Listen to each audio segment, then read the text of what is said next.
तुम ये न समझना कि हम घबराए हुए हैं, हम वक्त के तूफान से टकराए हुए हैं। आज छीनने आए हैं वो मेरे मुंह से निवाला, जो हमारे बुजुर्गों का नमक खाए हुए हैं। आदाब, मैं तारिक आजमी और आप देख रहे हैं PNA 24 न्यूज। खबर वही जो हो सही। पूर्व आईपीएस या कह सकते हैं जबरिया रिटायर्ड आईपीएस अमिताभ ठाकुर का स्वास्थ्य खराब हो गया। ये वही अमिताभ ठाकुर है जिन्होंने codeine mafia, drug mafia kingpin Shubham Jaiswal की पर्चे खोलना जारी किया था और देवरिया जेल में फिलहाल बंद है। अमिताभ ठाकुर का स्वास्थ्य खराब हो गया, उनको मेडिकल कॉलेज में एडमिट करवाया गया है। मेडिकल कॉलेज में एडमिट अमिताभ ठाकुर के चंद सेकंड का वीडियो भी सोशल मीडिया पे वायरल हुआ है, जिस वीडियो में दिख रहा है कि अमिताभ ठाकुर का ट्रीटमेंट चल रहा है। आपको सिस्टम को समझना चाहिए और सिस्टम को एक बार आपको गौर भी करना चाहिए कि 1999 के एक मामले में अमिताभ ठाकुर के ऊपर अचानक एक FIR होती है लखनऊ में, और देवरिया में उनकी लखनऊ में ही उनकी गिरफ्तारी होती है जो शाहजहांपुर से की गई। देवरिया जेल में फिलहाल वो बंद है और बीमार है, उनका इलाज चल रहा है।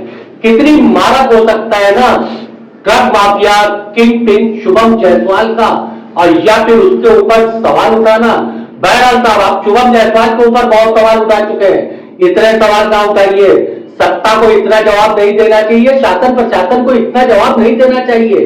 दालमंडी चौड़ीकरण अभियान पार्ट 2 सीरीज 2 चालू हो चुकी है, आपको उसका एंजॉय करना चाहिए। शासन ने इस चीज की घोषणा किया है कि वाराणसी में 500 बेड का अस्पताल बनेगा। 500 बेड के अस्पताल की योजना की स्वीकृति हो चुकी है। अब इस 500 बेड के अस्पताल में कितनी सुविधा उपलब्ध होती है, कितनी नहीं होती है, ये तो आने वाला वक्त बताएगा। तब तक आप इस बात को एंजॉय कर लीजिए कि 500 बेड का अस्पताल बनने वाला है। आप सवाल पूछना बंद करें और शुभम जायसवाल के तरफ से दिमाग हटाएं। दिमाग आप अपना लगाएं दालमंडी चौड़ीकरण के ऊपर की भाईजान के दुकान और मकान टूटना एक बार फिर से चालू हो चुके हैं। सोशल मीडिया के ऊपर ट्रोलर्स आर्मी और नफरती गैंग ठाकाए लगा रहा है, कह लगा रहा है। वैसे बताते चले कि बनारस में और भी परियोजनाएं हैं, जिसमें लौराबीर से लेकर के गुदौलिया तक की चौड़ीकरण परियोजना है और इंग्लिशिया लाइन चौराहे से लेकर के सिगरा तक की चौड़ीकरण परियोजना है। यहाँ पे भी मकान टूटेगा, दुकान टूटेगी, इंसान टूटेगा, इंसानियत टूटेगी। आप नाम में मदद का तलाश करते रहिए। फिलहाल तो आपके लिए एक एंजॉय का मुद्दा दालमंडी चौड़ीकरण है, आप ठाके लगा सकते हैं। नफरत का जो बीज हमारे रगों में बोया जा चुका है, उन रगों को देखते रहिए, उस नफरत के बीज की फसलों को आप जो है महसूस करिए।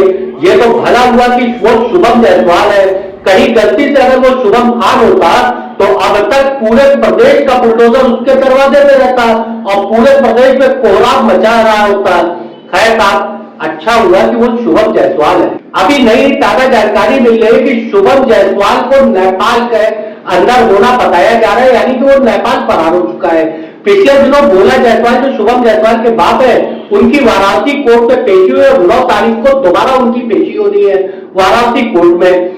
इस बीच बताया जाता है कि शुभम जायसवाल के ऊपर जो है वारंट जारी कर दिया अदालत ने। शुभम जायसवाल के अधिवक्ता ने खड़े होकर 15 दिन का समय मांगा था, मगर अदालत ने 15 दिन का समय न देके वारंट जारी कर दिया है। कानूनी जानकार बताते हैं कि अब शुभम जायसवाल से संबंधित जो लोग हैं, जिनके ऊपर 5 लोगों के ऊपर वारंट जारी हुआ है, उनके ऊपर पुलिस कुर्की की कार्रवाई वगैरह करने की प्रक्रिया में तेजी लाएगी। इस दरमियान प्रदेश मुख्यालय से जुड़े हुए हमारे सूत्र बताते हैं कि शुभम जायसवाल को लेकर प्रदेश मुख्यालय में एक नाम की चर्चा हो रही है। ये नाम है विश्वास नेपाली का। आप अगर बनारस के रहने वाले हैं तो इस नाम को आपने सुना होगा।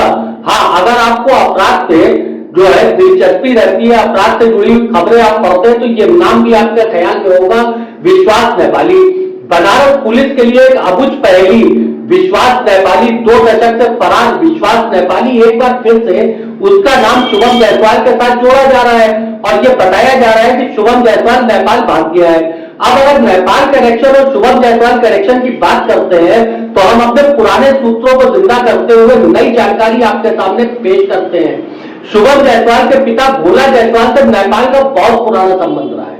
यह संबंध 1900 का दशक खत्म 1900 की शताब्दी खत्म होने के आखिरी दशक से लेकर के नई शताब्दी के पहले दशक के 3-4 वर्षों तक लगातार था, जब वाराणसी में ओरिजिनल रेशम तस्करी करके आया करता था।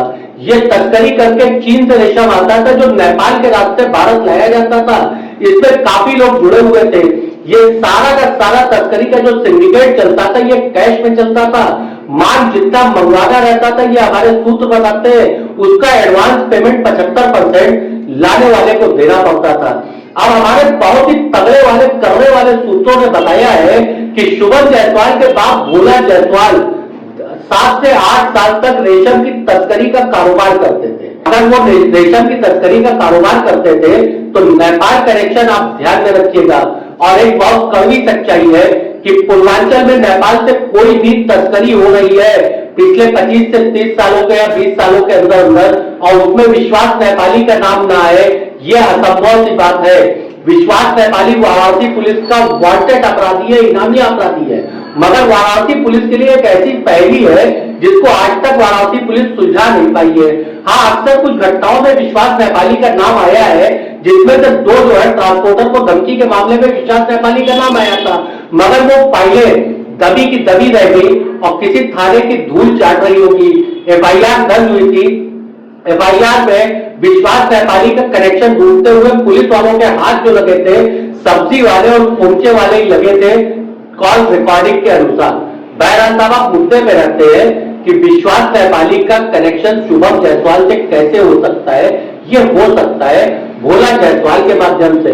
विश्वास नेपाली का मूल निवास जो हुआ करता था ये विशेषगंज में हुआ करता था। विश्वास नेपाली के पिता वाराणसी के बाटा में नौकरी किया करते थे।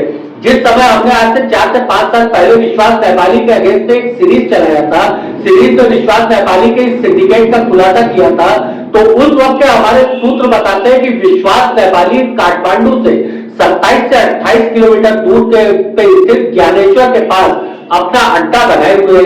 हमारे सूत्रों ने उस वक्त एक कस्टमर, रिटायर्ड कस्टम अधिकारी के बारे में बताया था, मगर आपको बताते चले ये 4 से 5 साल पुरानी बात है और 4 से 5 साल में दुनिया काफी बदल चुकी होगी।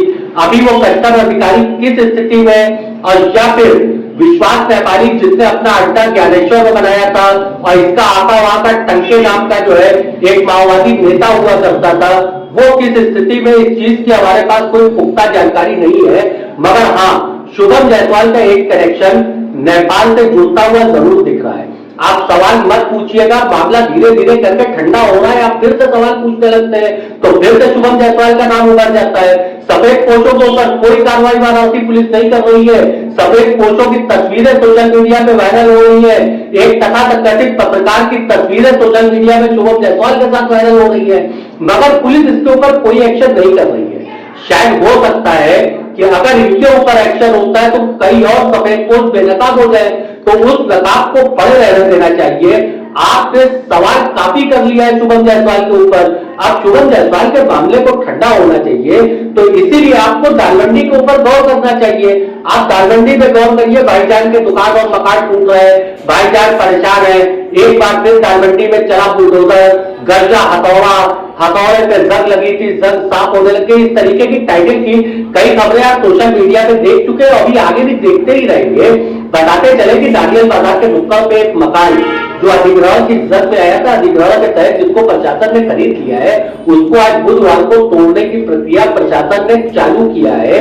दालमंडी में अधिग्रहण की प्रक्रिया अभी चालू है। हमारी मिल रही जानकारी के अनुसार 17 से 18 मकान का अधिग्रहण विभिन्न पार्ट में अलग अलग हिस्से में प्रशासन ने किया है, मगर आपको दालमंडी के चौड़ीकरण के ऊपर ध्यान देना चाहिए। शुभम जायसवाल के ऊपर सवाल नहीं उठाना चाहिए। आप समझिए, सत्ता परेशान हो सकती है, शासन प्रशासन परेशान हो सकता है, आप इंजॉय करिए ना, ठंड का मजा लीजिए। दालमंडी चौड़ीकरण के लिए आपके दिमाग में नफरतें भरी जा चुकी है भाईजान के लिए, तो उन नफरतों को आप जो है सहारा दीजिए। दालमंडी चौड़ीकरण के ऊपर आप ठाके लगाइए।